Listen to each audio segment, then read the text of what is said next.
ಪಟ್ಟಣದಲ್ಲಿ ನೆಲೆಸಿದ್ದಾನಂತೆ. ಬದರಿಯಿಂದ ಅನೇಕ ಋಷಿಮುನಿಗಳು ಬಂದ್ರಂತೆ ದ್ವಾರಕಾಪಟ್ಟಣಕ್ಕೆ. ಬಂದು ಕೃಷ್ಣನ ಬಳಿ ಪ್ರಾರ್ಥನೆಯನ್ನು ಮಾಡಿಕೊಳ್ತಾರೆ. ಕೃಷ್ಣ, ನಮಗೆ ಈ ನರಕಾಸುರನ ಉಪದ್ರವವನ್ನು ತಡಿಲಿಕ್ಕಾಗ್ತಾ ಇಲ್ಲ ಅಂತ. ನರಕಾಸುರ ತಾನು ಪ್ರಾಗ್ಜ್ಯೋತಿಷಪುರದ ರಾಜ, ಬರೀ ರಾಜ ಅಲ್ಲ, ದೊಡ್ಡ ದೈತ್ಯನು ಕೂಡ. ಅಷ್ಟು ಮಾತ್ರ ಅಲ್ಲ, ಇವನಿಗೆ ವರ, ಬ್ರಹ್ಮನ ವರ ಬೇರೆ ಇದೆ ನರಕಾಸುರನಿಗೆ.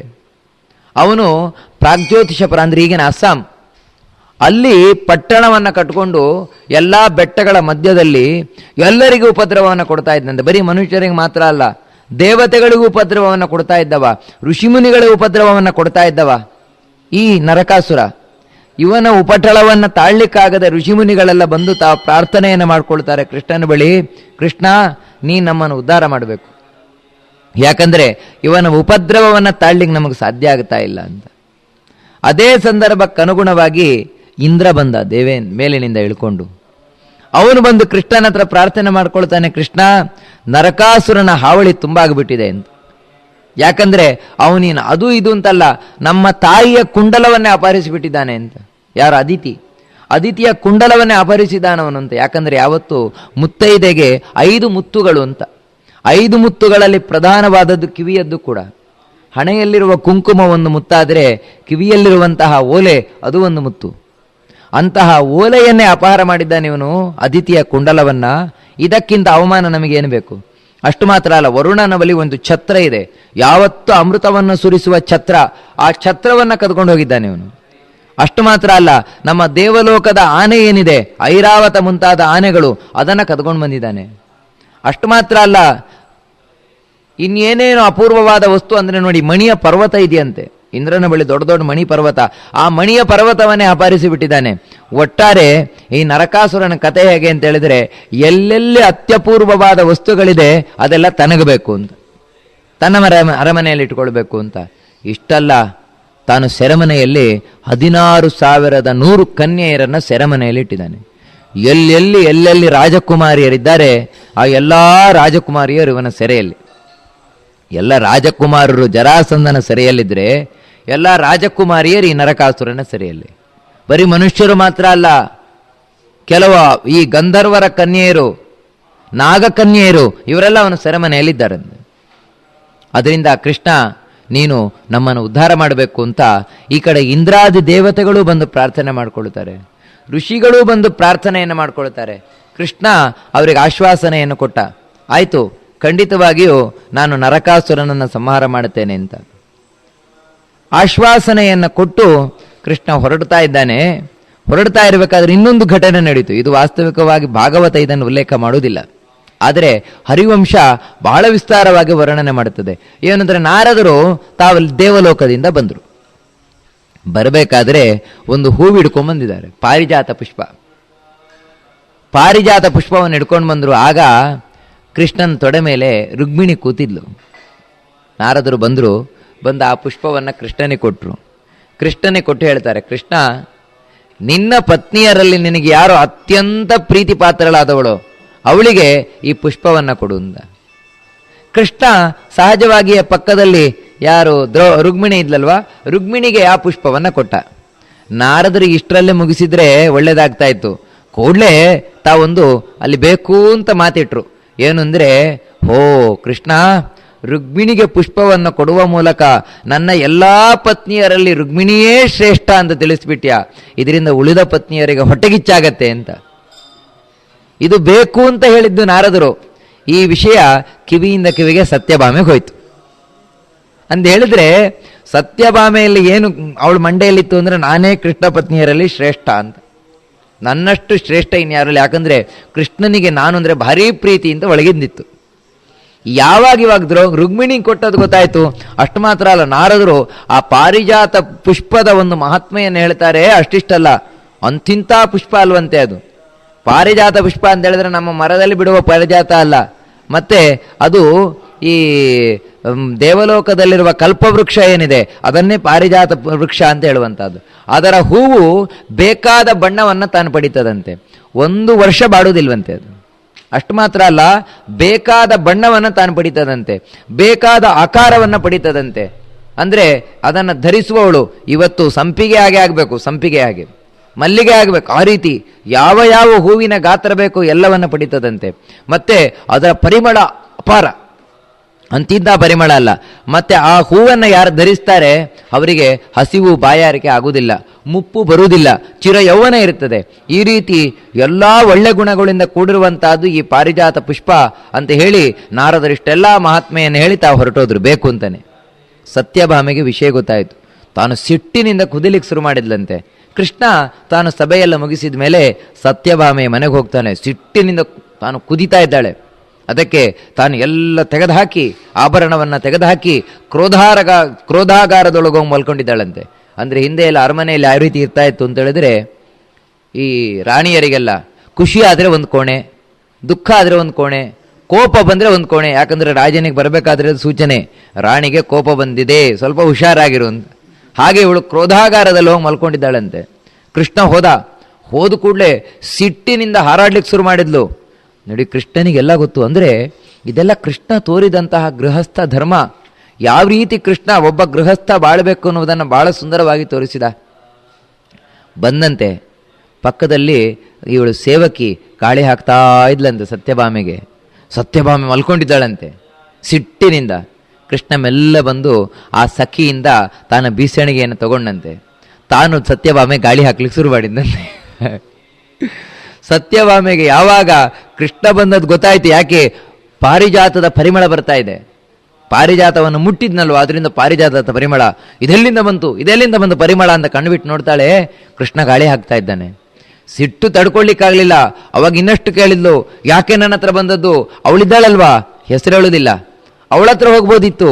ಅವಳು ಭಾರಿ ಪ್ರೀತಿಯವಳಲ್ವಾ, ಎಲ್ಲ ಅವಳಿಗೆ ಕೊಡೋದಲ್ವಾ, ನನ್ನ ಹತ್ರ ಬಂದು ಹೇಳುವುದು ಮಾತ್ರ ನೀನು ಅಂದರೆ ನನಗೆ ಪಂಚಪ್ರಾಣ, ನೀನು ಅಂದರೆ ಇಷ್ಟ ಅಂತ. ಆದರೆ ಕೊಡೋದೆಲ್ಲ ಅವಳಿಗೆ, ಭಯ ಮಾತ್ರ ನನಗೆ. ನಾನು ಯಾಕಾದರೂ ಬದುಕಿರಬೇಕು, ನಾನು ಸನ್ಯಾಸ ಸ್ವೀಕಾರ ಮಾಡಿಬಿಡ್ತೇನೆ. ಇದೆಲ್ಲ ಹರಿವಂಶದಲ್ಲಿ ಬರುವಂತಹದ್ದು. ನಾನು ಸನ್ಯಾಸ ಸ್ವೀಕಾರ ಮಾಡಿಬಿಡ್ತೇನೆ, ಇಷ್ಟೊತ್ತಿಗೆ ಮಾಡ್ತಾ ಇದ್ದೆ. ಆದರೆ ಏನು ಮಾಡೋಣ, ಗಂಡನ ಆಜ್ಞೆ ಇಲ್ಲದೆ ಸನ್ಯಾಸ ಸ್ವೀಕಾರ ಮಾಡಬಾರ್ದಂತೆ. ಅದಕ್ಕಾಗಿ ಯಾವಾಗ ನನ್ನ ಯಜಮಾನರು ನನಗೆ ಆಜ್ಞೆ ಕೊಡ್ತಾರೋ ಕಾಯ್ತಾ ಇದ್ದೇನೆ. ಕೃಷ್ಣನ ಮುಂದೆ ಅವಳೆಲ್ಲ ಹೇಳೋದು. ಕೃಷ್ಣ ಇಷ್ಟೆಲ್ಲ ಕೇಳಿ ಸಮಾಧಾನದಿಂದ ಹೇಳ್ತಾನೆ. ಒಂದೇ ಮಾತು ಕೃಷ್ಣನದ್ದು, ಸತ್ಯಭಾಮೆ ಯಾಕಿಷ್ಟೆಲ್ಲ ಕಷ್ಟಪಡ್ತಾ ಇದ್ದೀಯಾ, ಯಾಕಿಷ್ಟೆಲ್ಲ ದುಃಖ ಪಡ್ತಾ ಇದ್ದೀಯಾ? ಒಂದು ಹೂವನ್ನು ಕೊಟ್ಟೆ ಅಂತ ತಾನೇ, ನೀನೇನು ಹೆದರಬೇಡ, ನಿನಗೆ ಪಾರಿಜಾತ ವೃಕ್ಷವನ್ನೇ ಕೊಟ್ಟು ಬಿಡ್ತೇನೆ ಅಂತ ಹೇಳ್ದ. ಈಗ ಖುಷಿ ಆಯಿತು. ಅವಳಿಗೆ ಹೂ ಮಾತ್ರ ಅಲ್ವಾ, ನನಗೆ ಮರವೇ ಸಿಕ್ತಲ್ವಾ ಅಂತ ಖುಷಿ ಪಟ್ಲು. ಈ ರೀತಿ ಅವಳನ್ನು ಅವಾಗ ಸಮಾಧಾನ ಪಡಿಸಿದ್ದ. ಯಾವಾಗ ಇಂದ್ರ ಬಂದು ಮೇಲಿನಿಂದ ಪ್ರಾರ್ಥನೆ ಮಾಡಿಕೊಂಡ ನರಕಾಸುರನ ವಧೆ ಆಗಬೇಕು ಅಂತ, ಈ ಕಡೆಯಿಂದ ಬದರಿಯಿಂದ ಋಷಿಗಳು ಬಂದು ಪ್ರಾರ್ಥನೆಯನ್ನು ಮಾಡಿದರು. ತಾನು ನರಕಾಸುರನನ್ನು ಸಂಹಾರ ಮಾಡಲಿಕ್ಕೋಸ್ಕರ ಗರುಡನ ಮೇಲೇರಿ ಹೊರಟನಂತೆ. ಹೊರಟಾಗ ಒಟ್ಟಿಗೆ ಸತ್ಯಭಾಮೆಯನ್ನು ತಾನು ಕರ್ಕೊಂಡು ಹೊರಟ ಕೃಷ್ಣ. ಪ್ರಾಗ್ಜ್ಯೋತಿಷಪುರಕ್ಕೆ ಯಾರು ಪ್ರವೇಶ ಮಾಡಲಿಕ್ಕೂ ಸಾಧ್ಯ ಇಲ್ಲ. ಅಂಥ ಅಭೇದ್ಯವಾದ ಕೋಟೆಗಳನ್ನು ತಾನು ನಿರ್ಮಾಣ ಮಾಡಿಕೊಂಡಿದ್ದಾನೆ ನರಕಾಸುರ. ಮೊದಲು ಗಿರಿದುರ್ಗ, ಅಂದರೆ ಹಿಮಾಲಯ ಪರ್ವತಗಳೇ ದೊಡ್ಡ ಕೋಟೆ, ಅದನ್ನು ದಾಟುವುದೇ ಅಸಾಧ್ಯ. ಹಿಮಾಲಯ ಪರ್ವತ ಒಂದೊಂದು ಹತ್ತಿದರೆ ಗೊತ್ತಾಗುತ್ತೆ ಎಂಥ ಪರ್ವತಗಳು ಅಂತ. ಒಂದು ನೋಡ್ತೇವೆ, ಹೀಗೆ ನೋಡಬೇಕು, ಅಬ್ಬಾ ಏನು ಎತ್ತರ ಅಂತ ಆಶ್ಚರ್ಯಪಟ್ಟು ಆ ಪರ್ವತದ ಮೇಲೆ ಇರಿದ್ರೆ ಇನ್ನೊಂದು ಅದಕ್ಕಿಂತ ಎತ್ತರದ್ದು ನಿಂತಿರ್ತದೆ. ಇದು ಅದರ ಹಿಂದೆ ಇದು ಸಣ್ಣದಿದು, ಅದನ್ನು ಹತ್ತಿದ್ರೆ ಅದಕ್ಕಿಂತ ಎತ್ತರದ್ದು. ಈ ರೀತಿ ಬಹಳ ಆಶ್ಚರ್ಯಕರವಾದದ್ದು ಹಿಮಾಲಯ ಪರ್ವತ. ಅದನ್ನೇ ತಾನು ಕೋಟೆ ಮಾಡಿಕೊಂಡಿದ್ದಾನೆ. ಒಂದೊಮ್ಮೆ ಯಾರಾದರೂ ಆ ಗಿರಿದುರ್ಗವನ್ನು ದಾಟಿ ಬಂದರೆ ನಂತರ ಇರುವುದು ಜಲದುರ್ಗ. ಜಲದುರ್ಗ ಅಂತ ಹೇಳಿದರೆ ನೀರು. ಹಿಮಾಲಯದ ನದಿಗಳೇನೇನಿದೆ ಅದು ಸುತ್ತ ಹರಿತಾ ಇದೆ, ಅದನ್ನು ದಾಟಿ ಬರಲಿಕ್ಕಾಗೋದಿಲ್ಲ. ಒಂದೊಮ್ಮೆ ಆ ಜಲದುರ್ಗವನ್ನು ದಾಟಿ ಬಂದರೆ ನಂತರ ಇರುವಂತಹದ್ದು ಈ ಅಗ್ನಿದುರ್ಗ, ಬೆಂಕಿ ಉರಿತಾ ಇದೆಯಂತೆ. ಒಂದೊಮ್ಮೆ ಅದನ್ನು ದಾಟಿ ಬಂದರೆ ನಂತರ ಇರುವಂತಹದ್ದು ಮುರದುರ್ಗ ಅಂತ ಹೇಳಿದರೆ ಒಂದು ರೀತಿ ಈ ಚೂರಿ, ಆ ಚೂರಿಗಳನ್ನೆಲ್ಲ ಹಗ್ಗದಲ್ಲಿ ಹೆಣೆದು ಒಂದು ಕೋಟೆಯನ್ನು ನಿರ್ಮಾಣ ಮಾಡಿಕೊಂಡಿದ್ದಾನೆ. ಒಂದೊಮ್ಮೆ ಅದನ್ನು ಯಾರಾದರೂ ದಾಟಿ ಬಂದರೆ ನಂತರ ಪಂಚಜನ, ಮುರ, ಹಯಗ್ರೀವ ಮುಂತಾದಂತಹ ರಾಕ್ಷಸರು ಕಾಯ್ತಾ ಇದ್ದಾರಂತೆ. ಇವರನ್ನೆಲ್ಲ ದಾಟಿ ಮುಗಿಸಿ ಒಳಗೆ ಬರುವವ ಯಾವನೂ ಇಲ್ಲ. ಅದರಿಂದಾಗಿ ನರಕಾಸುರ ಅತ್ಯಂತ ಸುರಕ್ಷಿತ. ಆದರೆ ಅವನು ಮಾತ್ರ ಇಡೀ ಪ್ರಪಂಚಕ್ಕೆ ಬಾಧೆಯನ್ನು ಕೊಡ್ತಾ ಇದ್ದ ಅಲ್ಲಿ ಕೂತ್ಕೊಂಡು. ಕೃಷ್ಣ ಗರುಡನ ಮೇಲೇರಿ ಬಂದ. ಗಿರಿದುರ್ಗವನ್ನ ತನ್ನ ಗದೆಯಿಂದ ಹೊಡೆದು ಪುಡಿ ಪುಡಿ ಮಾಡಿ ಹಾಕಿದಂತೆ. ನಂತರ ಒಳಗೆ ಪ್ರವೇಶ ಮಾಡಿದರೆ ಜಲದುರ್ಗವನ್ನ ವಾಯುವ್ಯಾಸ್ತ್ರವನ್ನ ಬಿಟ್ಟು ಶೋಷಣೆ ಮಾಡಿಬಿಟ್ನಂತೆ. ಅಂದರೆ ಎಲ್ಲ ಒಣಗಿಸಿಬಿಟ್ಟ. ಗಾಳಿ ಬಂದು ನೀರನ್ನೆಲ್ಲ ಬತ್ತಿಸಿಬಿಡ್ತು. ನಂತರ ಮುಂದೆ ಹೋದರೆ ಬೆಂಕಿ ಉರಿತಾ ಇದೆಯಲ್ವ, ವಾರುಣಾಸ್ತ್ರದಿಂದ ಮಳೆ ಬರಿಸಿ ಬೆಂಕಿಯನ್ನೆಲ್ಲ ಆರಿಸಿದಂತೆ. ಆಮೇಲೆ ಮುರದುರ್ಗ ಅಂದರೆ ಚಾಕು ಎಲ್ಲ ಕಟ್ಟಲ್ಪಟ್ಟಿತ್ತು. ಆ ಪಾಶದುರ್ಗವನ್ನ ಅಂದರೆ ಅಥವಾ ಮುರದುರ್ಗವನ್ನ ತಾನು ತನ್ನ ಖಡ್ಗ ಏನಿದೆ ಖಡ್ಗದಿಂದ ತುಂಡು ಮಾಡಿ ನಾಶ ಮಾಡಿದ್ದಂತೆ. ಆ ನಂತರ ಮುಂದೆ ಮುರ, ಹಯಗ್ರೀವ, ಪಂಚಜನ ಮುಂತಾದಂತಹ ಎಲ್ಲ ರಾಕ್ಷಸರು ಬಂದರು ಯುದ್ಧ ಮಾಡಲಿಕ್ಕೆ. ಆ ಎಲ್ಲ ರಾಕ್ಷಸರನ್ನ ಕೃಷ್ಣ ತಾನು ಕ್ಷಣಕಾಲದಲ್ಲಿ ತನ್ನ ಸುದರ್ಶನ ಚಕ್ರದಿಂದ ಮುಗಿಸಿದ್ದಂತೆ. ಆ ಮುರನನ್ನ ಕೊಂದದರಿಂದಲೇ ಕೃಷ್ಣನಿಗೆ ಮುರಾರಿ ಅಂತ ಹೆಸರು ಬಂದದ್ದು, ಮುರನನ್ನ ಕೊಂದದರಿಂದ. ಈ ವಿಷಯ ನರಕಾಸುರನಿಗೆ ಗೊತ್ತಾಯಿತು. ನರಕಾಸುರ ತಾನು ದಿವ್ಯವಾದ ರಥವನ್ನು ಏರಿ ಕೃಷ್ಣನೊಂದಿಗೆ ಯುದ್ಧಕ್ಕೆ ಬಂದ, ಸೈನ್ಯದಿಂದ ಸಹಿತವಾಗಿ. ಹರಿವಂಶ ಹೇಳುತ್ತದೆ ಅವನ ರಥ ಎಂಥದ್ದು ಅಂದರೆ ಅಭೇದ್ಯವಾದ ರಥ ಅಂತೆ. ಆ ರಥದೊಳಗೆ ಕೂತ್ರೆ ಅವನು ಎಲ್ರಿಗೂ ಕಾಣಿಸ್ತಾನಂತೆ, ಆದರೆ ಯಾರಿಗೂ ಅವನು ಕಾಣಲ್ವಂತೆ. ಒಂಥರ ನಮ್ಮಲ್ಲಿ ಕೂಲಿಂಗ್ ಗ್ಲಾಸಿನ ಕಾರಿನೊಳಗೆ ಕೂತಾಗೆ ಆ ರೀತಿ ಕೂತು ತಾನು ಯುದ್ಧವನ್ನು ಮಾಡ್ತಾ ಇದ್ನಂತೆ. ಆದರೆ ಕೃಷ್ಣನಿಗೆ ಅವನ ಎಲ್ಲ ನಾಟಕಗಳು ಗೊತ್ತು. ಅದರಿಂದಾಗಿ ಕೃಷ್ಣ ಅವನ ಎಲ್ಲ ಬಾಣಗಳನ್ನು ಮುರಿದು ಅವನ ರಥವನ್ನು ಮುರಿದು ನಂತರ ತಾನು ನರಕಾಸುರನನ್ನ ತನ್ನ ಸುದರ್ಶನ ಚಕ್ರದಿಂದ ಸಂಹಾರ ಮಾಡಿದ. ಯಾವಾಗ ನರಕಾಸುರ ಸತ್ತೋದ ಕೂಡಲೇ ಅವನ ತಾಯಿ ಭೂದೇವಿ, ನಿಜವಾಗಿಯೂ ಕೂಡ ಅವನು ಭೂದೇವಿಯ ಮಗ. ಭೂದೇವಿಗೆ ವರಾಹ ದೇವರಿಂದ ಹುಟ್ಟಿದವ ಅವನು, ವರಾಹ ದೇವರ ಮಗ ಅವನು ನರಕಾಸುರ. ಅರೇ, ದೇವರಿಗೂ ಇಂಥ ಮಗ ಹುಟ್ಟತಾನ ನಮ್ಗೆ ಆಶ್ಚರ್ಯ ಆಗುವುದು, ದೇವರಿಗೂ ಇಂಥ ಕೆಟ್ಟ ಮಗ ಹುಟ್ಟತಾನ ಅಂತ. ವಾಸ್ತವಿಕವಾಗಿ ವರಾಹರೂಪಿ ಭಗವಂತನಿಗೆ ಭೂದೇವಿ ಅಂತ ಹೇಳಿದ್ರೆ ಲಕ್ಷ್ಮಿ ಅಲ್ಲ, ಇನ್ನೊಬ್ಬಳಿದ್ದಾಳೆ ಭೂದೇವಿ ಅಂತ. ಅವಳು ತುಂಬ ಕೆಳಗೆ ಬರುವವಳು. ಅವಳಿಗೆ ಅಸುರಾವೇಶ ಆಗಿತ್ತಂತೆ, ದುಷ್ಟ ಆವೇಶ ಆಗಿದ್ದಾಗ ಭಗವಂತ ಅನುಗ್ರಹ ಮಾಡಿದ ವರಾಹರೂಪಿ ಭಗವಂತ. ಅದರಿಂದಾಗಿಯೇ ಕೆಟ್ಟ ಮಗ ಹುಟ್ಟಿದ್ದ ನರಕಾಸುರ. ಈಗ ನರಕಾಸುರ ಸಂಹಾರ ಆದ ಕೂಡಲೇ ಭೂದೇವಿ ತಾನು ಬಂದು ಪ್ರಾರ್ಥನೆಯನ್ನು ಮಾಡಿಕೊಳ್ತಾಳೆ. ತಾನು ಅದಿತಿಯ ಕುಂಡಲವನ್ನು ತಂದು ಕೃಷ್ಣನಿಗೆ ಒಪ್ಪಿಸ್ತಾಳೆ. ಕೃಷ್ಣ, ನರಕಾಸುರ ತಂದಂತಹ ಅದಿತಿಯ ಕುಂಡಲ, ಇದನ್ನು ಸ್ವೀಕಾರ ಮಾಡು ಅಂತ. ಅಷ್ಟು ಮಾತ್ರ ಅಲ್ಲ, ನರಕಾಸುರನ ಮಗ ಭಗದತ್ತ, ಆ ಭಗದತ್ತನ ತಂದು ಕೃಷ್ಣನಿಗೆ ಒಪ್ಪಿಸ್ತಾನೆ. ಕೃಷ್ಣ, ಈ ಭಗದತ್ತನನ್ನು ನೀನೇ ರಕ್ಷಣೆ ಮಾಡಬೇಕು, ಇವನನ್ನು ನಿನಗೆ ಒಪ್ಪಿಸಿಬಿಟ್ಟಿದ್ದೇನೆ ಅಂತ. ಕೃಷ್ಣ ತಾನು ಭಗದತ್ತನನ್ನೇ ಸಿಂಹಾಸನದಲ್ಲಿ ಕೂರಿಸಿದ. ಅಂದರೆ ನೋಡಿ, ತಾನು ರಾಜನನ್ನ ಕೊಂದರೂ ರಾಜ ಆಗಲಿಲ್ಲ ತಾನು. ಇದೇ ಕೃಷ್ಣಾವತಾರದ ವೈಶಿಷ್ಟ್ಯ. ಎಲ್ಲೆಲ್ಲಿ ರಾಜರನ್ನ ಕೊಲ್ತಾನೆ ಅಲ್ಲಿ ತಾನು ರಾಜ ಆಗುವುದಿಲ್ಲ ಕೃಷ್ಣ. ಮತ್ತೆ ಅಲ್ಲಿಯ ಪರಂಪರೆಯೇ ಮುಂದುವರಿಬೇಕು. ದುಷ್ಟ ಮಾತ್ರ ಸಂಹಾರ ಆಗಬೇಕು, ಆದರೆ ಆ ರಾಜ ಪರಂಪರೆ ಅದೇ ಮುಂದುವರಿಬೇಕು. ಅದಕ್ಕೋಸ್ಕರ ತಾನು ಭಗದತ್ತನನ್ನೇ ಸಿಂಹಾಸನದಲ್ಲಿ ಕೂರಿಸಿದ, ಪಟ್ಟಾಭಿಷೇಕವನ್ನು ಮಾಡಿಸಿದ.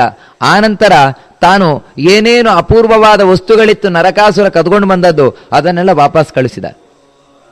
ಒಂದು ಆನೆಯನ್ನ ಕೊಟ್ಟಂತೆ, ಸುಪ್ರತೀಕ ಅಂತ, ದಿವ್ಯವಾದ ಆನೆ. ಅದನ್ನ ಭಗದತ್ತನಿಗೆ ಕೊಟ್ಟು ಉಳಿದ ಆನೆಯನ್ನೆಲ್ಲ ಕಳಿಸಿಕೊಟ್ನಂತೆ ದೇವಲೋಕಕ್ಕೆ. ನಂತರ ವರುಣನ ಛತ್ರವನ್ನು ತಾನು ಕಳಿಸಿಕೊಟ್ನಂತೆ, ಮಣಿಪರ್ವತವನ್ನು ಕಳಿಸಿಕೊಟ್ನಂತೆ. ಆಮೇಲೆ ಎಲ್ಲರೂ ಪ್ರಾರ್ಥನೆ ಮಾಡ್ಕೊಳ್ತಾರೆ, ಕೃಷ್ಣ ನಿನಗೋಸ್ಕರ 16,100 ಕನ್ಯೆಯರು ಕಾಯ್ತಾ ಇದ್ದಾರೆ ಅಂತ.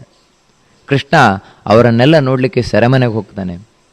ವಸ್ತುತಃ ನರಕಾಸುರ ಈ ಯಾವ ಕನ್ಯೆಯರನ್ನು ಹಾಳು ಮಾಡಿದವನಲ್ಲ, ಅವನೇನು ಕಾಮುಕ ಅಲ್ಲ ಅವನು. ಮತ್ತೇನು ಅಂದರೆ ಕೇವಲ ರಾಜಕೀಯ. ಆ ಎಲ್ಲ ಹೆಣ್ಮಕ್ಳನ್ನು ಸೆರೆಮನೆಯಲ್ಲಿಟ್ಟರೆ ರಾಜ್ಯ ಸಿಗತ್ತಲ್ವಾ, ಈ ರೀತಿಯ ಭಾವನೆಯಲ್ಲಿದ್ದವ. ಇವರಾದರೂ ಏನು ಮಾಡ್ತಾ ಇದ್ರು ಅಂದ್ರೆ 16,100 ಕನ್ಯೆಯರು ಸೆರೆಮನೆಯಲ್ಲಿದ್ದವರಾಗಿ ತಪಸ್ಸು ಮಾಡ್ತಾ ಇದ್ರಂತೆ. ಯಾಕಂದ್ರೆ ನಮಗೆ ಕೃಷ್ಣನೇ ಪತಿಯಾಗಬೇಕು ಅಂತ. ಅಲ್ಲ, ಕೃಷ್ಣ ಪತಿಯಾಗಬೇಕು ಅಂತ ಇವರಿಗೆ ಯಾಕೆ ಹೇಳಿದ್ರು, ಯಾರು ಹೇಳಿದ್ರು ಅಂತ ಹೇಳಿದ್ರೆ ನಾರದರು ಬಂದು ಹೇಳಿದ್ರಂತೆ. ನೋಡಿ, ಕೃಷ್ಣ ಬರ್ತಾನೆ, ನಿಮ್ಮನ್ನು ಸೆರೆಮನೆಯಿಂದ ಬಿಡಿಸ್ತಾನೆ, ಅದರಿಂದ ನೀವು ಕೃಷ್ಣನನ್ನು ಕುರಿತು ತಪಸ್ಸು ಮಾಡಿ ಅಂತ. ಅವರು ಆ ರೀತಿ ತಪಸ್ಸು ಮಾಡ್ತಾ ವಾಯುದೇವರಿಂದ ವರವನ್ನು ಪಡೆದಿದ್ರಂತೆ, ಕೃಷ್ಣನೇ ನಮಗೆ ಪತಿಯಾಗಿ ಸಿಗುವಂತಾಗಲಿ ಅಂತ. ಈಗ ಕೃಷ್ಣ ಅವರನ್ನು ಸೆರೆಮನೆಯಿಂದ ಬಿಡಿಸ್ತಾನೆ.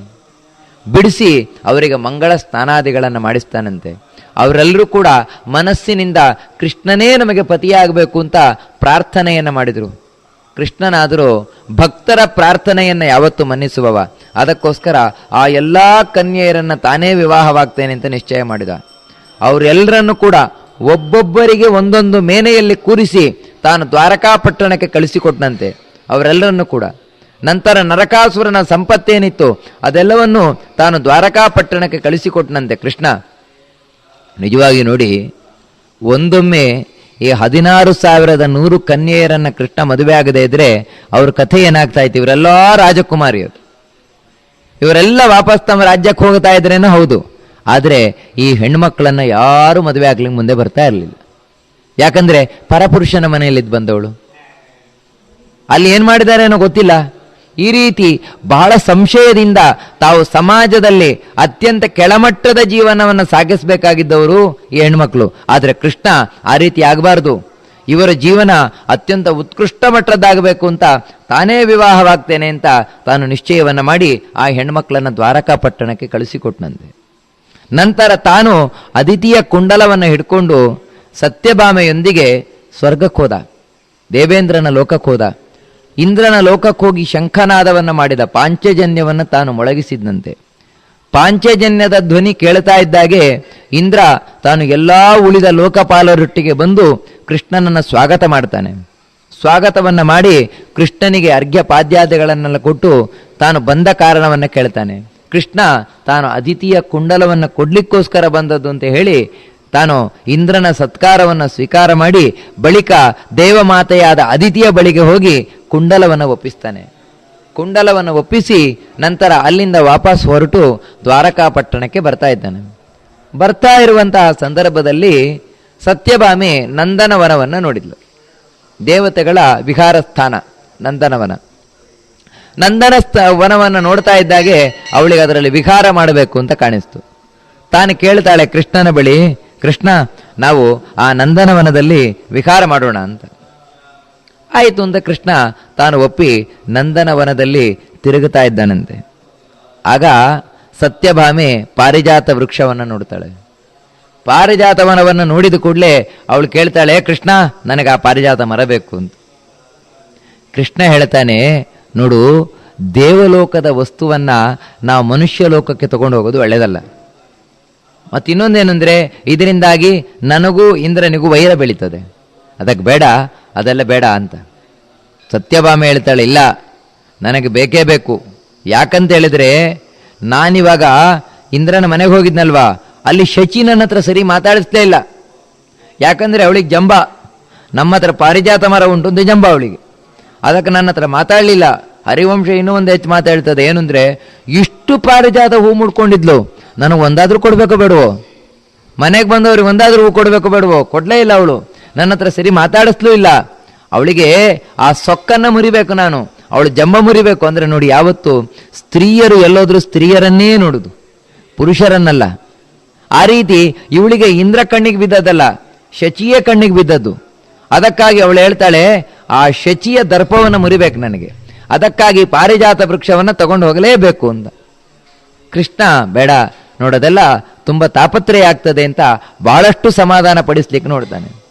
ಕಡೆಗೆ ಒಂದು ಮಾತು ಹೇಳ್ತಾಳೆ, ನೇತವ್ಯ ಸರ್ವಥಾ ವೃಕ್ಷ ಪಾರಿಜಾತೋಯ ಮಚ್ಚುತ ಪ್ರಿಯಾಹಂ ತೇ ತವಚೇನ್ ನಾಥ ನೋಚೇತ್ ವಿರಮ ಸಾಂಪ್ರತಂ. ಸಾಮಾನ್ಯವಾಗಿ ಸ್ತ್ರೀಯರು ಪ್ರಯೋಗಿಸುವಂತಹ ಬ್ರಹ್ಮಾಸ್ತ್ರ, ಅದನ್ನು ಇವಳು ಪ್ರಯೋಗ ಮಾಡಿದ್ಲು. ನೋಡ್ರಿ, ಯಾವ ರೀತಿಯಿಂದಲಾದರೂ ಪಾರಿಜಾತ ವೃಕ್ಷ ತಗೊಂಡು ಹೋಗಲೇಬೇಕು.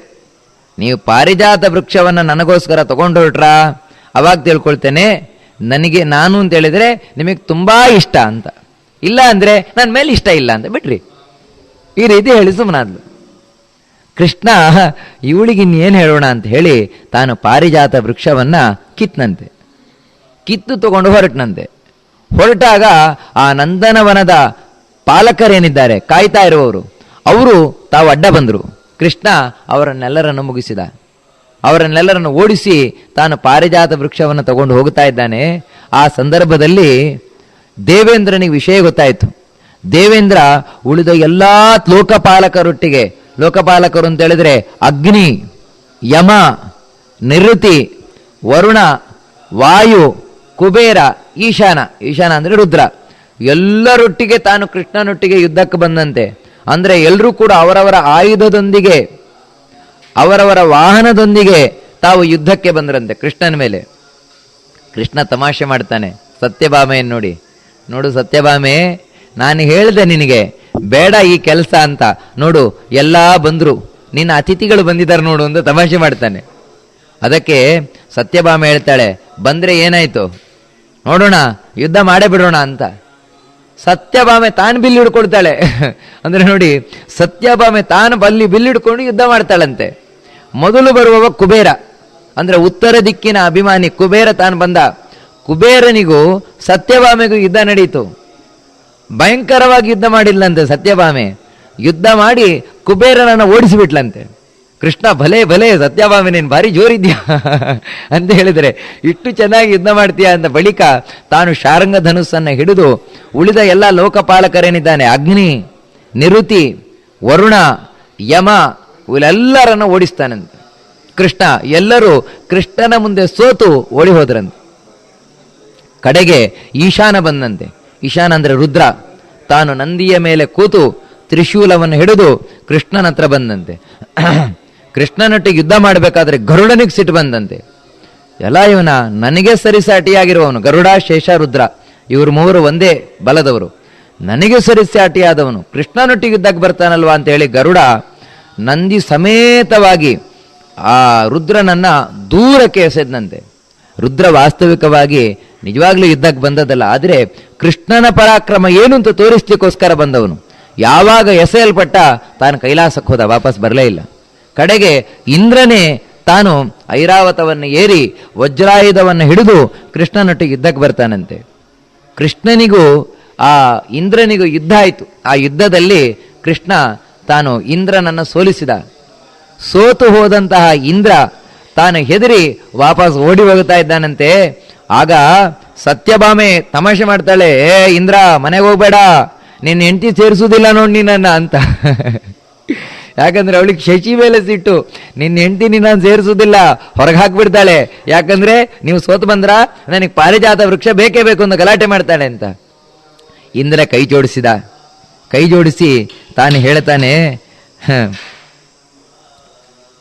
ನಮಸ್ತೆ ದೇವದೇವೇಶ ಪುಂಡರೀಕಾಕ್ಷ ಮಾಧವ ಕ್ಷಮಸ್ವ ಮತ್ಕೃತಂ ವಿಶ್ವಂ ಅಪರಾಧಂ ಜಗತ್ಪತೆ. ಹೇ ಸ್ವಾಮಿ, ನನ್ನ ಅಪರಾಧವನ್ನು ಕ್ಷಮಿಸು ಅಂತ ಹೇಳ್ತಾನೆ ಇಂದ್ರ.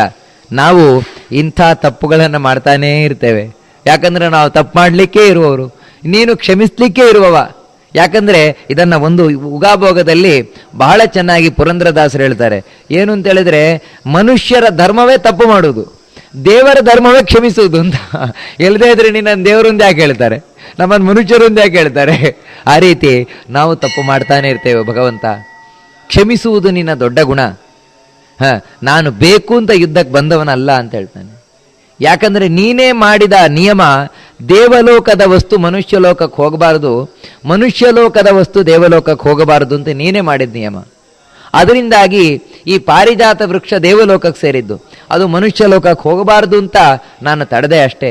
ಒಂದೊಮ್ಮೆ ಪಾರಿಜಾತ ವೃಕ್ಷವೂ ಮನುಷ್ಯ ಲೋಕಕ್ಕೆ ಹೋಯಿತು ಅಂತ ಹೇಳಿದ್ರೆ ದೇವಲೋಕಕ್ಕೆ ಏನು ಬೆಲೆ ಉಂಟಾಗ್ತದೆ? ದೇವಲೋಕಕ್ಕೇನು ಬೆಲೆಯೇ ಇಲ್ಲ. ದೇವಲೋಕಕ್ಕೆ ಬೆಲೆ ಇರುವುದೇ ಕಾಮಧೇನು, ಕಲ್ಪವೃಕ್ಷ, ಅಮೃತ ಮುಂತಾದಂತಹ ಅತ್ಯಪೂರ್ವವಾದ ವಸ್ತುವಿನಿಂದ.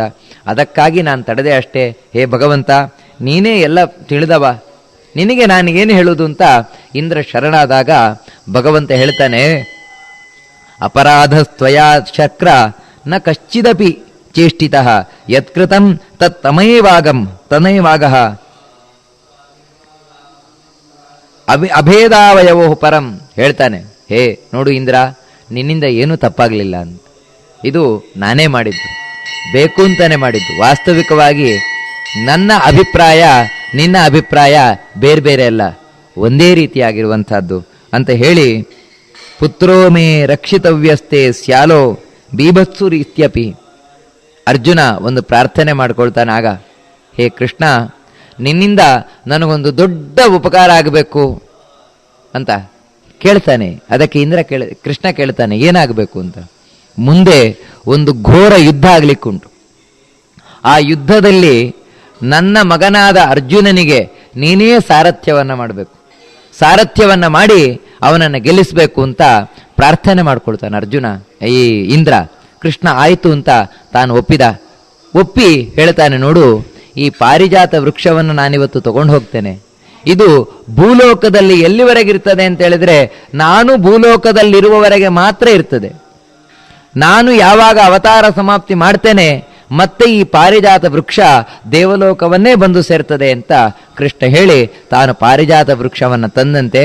ತಂದು ತಾನು ಆ ಸುಭದ್ರೆ, ಇವಳು ದ್ರೌಪದಿ ಸತ್ಯಭಾಮೆ ಏನಿದ್ದಾಳೆ, ಸತ್ಯಭಾಮೆಯ ಮನೆಯ ಅಂಗಳದಲ್ಲಿ ನೆಟ್ಟ ಅಂತ ಹೇಳ್ತಾರೆ. ವಾಸ್ತವಿಕವಾಗಿ ಭಾಗವತ ಹೇಳುವ ಹಾಗೆ ಇದೇ ಪ್ರಥಮ ಬಾರಿಗೆ ಕೃಷ್ಣ ಪಾರಿಜಾತ ವೃಕ್ಷವನ್ನು ತಂದದ್ದಲ್ಲ.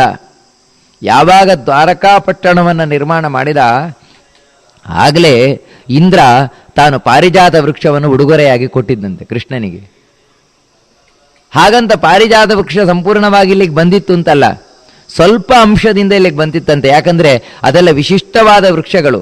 ಇಲ್ಲಿ ಒಂದು ಅಂಶದಿಂದ ಇದ್ರೆ ಅಲ್ಲಿ ಇನ್ನೊಂದು ಅಂಶದಿಂದ ಇರ್ತದೆ ಸ್ವರ್ಗಲೋಕದಲ್ಲಿ. ಕೃಷ್ಣ ಇನ್ನೊಂದು ಅಂಶವನ್ನು ಇಲ್ಲಿಗೆ ತಗೊಂಬಂದ. ಇಲ್ಲಿ ತಗೊಂಬಂದು ಇಲ್ಲಿಯೇ ಇರುವಷ್ಟರ ಮಟ್ಟಿಗೆ ದ್ವಾರಕಾಪಟ್ಟಣವನ್ನು ಸ್ವರ್ಗಕ್ಕಿಂತಲೂ ಕೂಡ ಹೆಚ್ಚಿನದ್ದನ್ನಾಗಿ ಮಾಡಿದ. ಆ ರೀತಿ ತಾನು ಮಾಡಿ ಆ ಪಾರಿಜಾತ ವೃಕ್ಷವನ್ನು ತಂದ. ಬಳಿಕ ಒಳ್ಳೆಯ ಸುಮುಹೂರ್ತದಲ್ಲಿ ನರಕಾಸುರನ ಸೆರೆಮನೆಯಲ್ಲಿದ್ದಂತಹ 16,100 ಕನ್ಯೆಯರನ್ನು ತಾನು ವಿವಾಹವಾದ ಅಂತ ಹೇಳ್ತಾರೆ. ಹೀಗೆ ಕೃಷ್ಣ 16,108 ಪತ್ನಿಯರ ಒಡೆಯನಾದ.